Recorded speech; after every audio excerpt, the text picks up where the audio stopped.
Alda Merini. Ferragosto.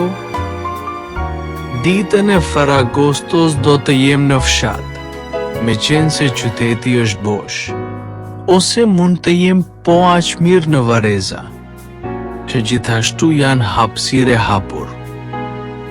Ndër vite, kam marrë shumë ftesa për pushim të jashtëzakonshme në shtëpi mikpritëse e të hapura.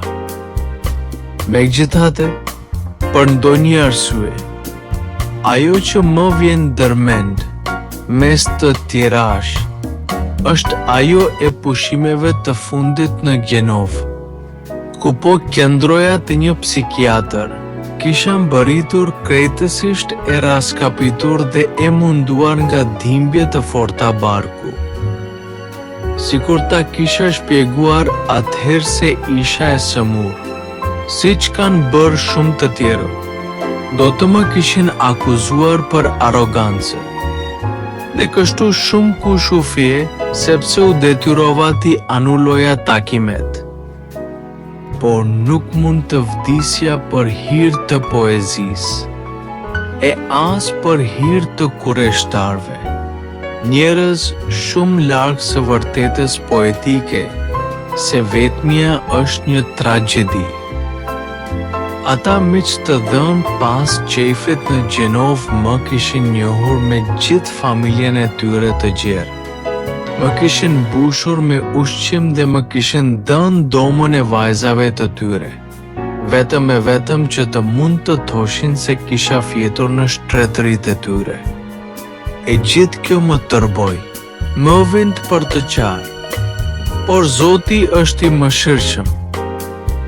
Ndërsa rria ulur me këmbët që më dhimnin të shtrira nën trez, një qen e ndaqak, i dërguar në mënyrë misterioze nga Zoti, erdhi dhe nisi të më lëpinte këmbët. Në atë qast, vërtet u ndjeva si një shpirt i mirë në shtëpinë e pasanikut Grikës.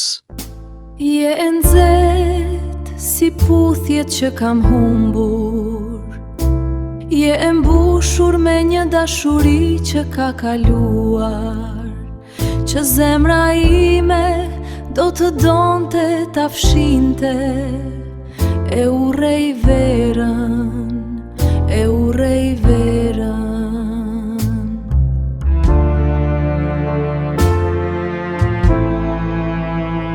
Je nxehtë si puthjet që kam humbur, je e mbushur me një dashuri që ka kaluar, që zemra ime do të donte ta fshinte, e urrej verën. Dielli që çdo ditë na dhuronte.